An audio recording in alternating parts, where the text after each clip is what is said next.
Cari amici, ben ritrovati, nuova puntata di Venti del Territorio. Quest'oggi siamo a Castelcucco, 8, 9 e 10 luglio, festa della birra al Casel. Ai nostri microfoni il nostro carissimo amico Mirko Boff, che è il presidente del Proloco. Ben ritrovato Mirko. Si riparte dopo 2 anni e alla grande, perché i volontari sono tantissimi, la gente sta rispondendo alla grande. Sì, grazie a tutti, intanto siamo un bel gruppo e abbiamo visto che abbiamo avuto un bel riscontro di tutti i nostri collaboratori, nonché le associazioni, il gruppo giovani e quant'altro. Speriamo il tempo tenga e avanti a tutta.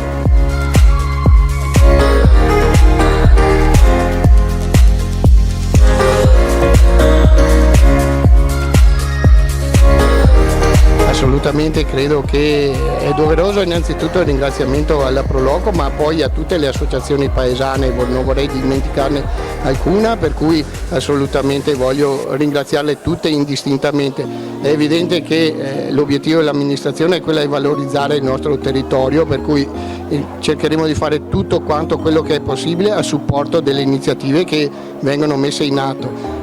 Già fin da ora siamo partiti con la festa della birra, ma già qualche altro evento l'abbiamo portato avanti e sicuramente poi ci saranno altre ulteriori manifestazioni che ci attendono per un'estate veramente gagliarda a Castelcucco.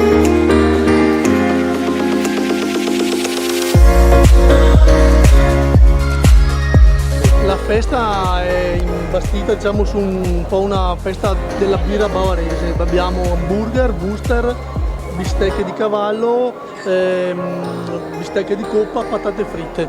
Il tutto un po' come in Bavaria, diciamo.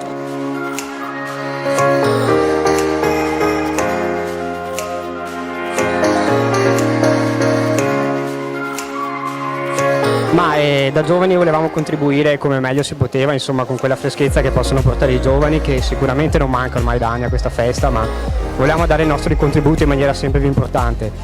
Penso che sia un grandissimo grazie da dover fare alla Proloco e a coloro che ormai da più di 30 anni portano avanti questa tradizione, questa festa, e dovevamo ringraziarli in maniera importante anche per la fiducia che ci hanno dato, per la possibilità che ci hanno dato, che non è per niente scontata. E penso un grande ringraziamento vada fatto anche ai tanti giovani che qui di Castelcucco soprattutto non smettono mai di darci una mano, di credere in quello che è il paese, in quelle che sono le attività e quello che è il volontariato, insomma, e penso che un grazie sia veramente doveroso.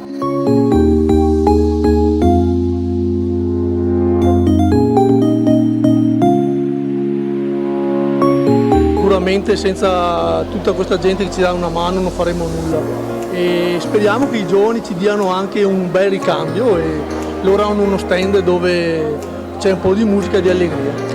Ti lasciamo 2 secondi davanti alle telecamere, invita tutti gli spettatori a venirvi a trovare a questa e ai prossimi eventi della Proloco. Certo, vi aspettiamo numerosi, qui è il posto bellissimo, tipico, abbiamo anche il nostro museo qui del Casel, se volete venire a visitarlo siete ben accetti.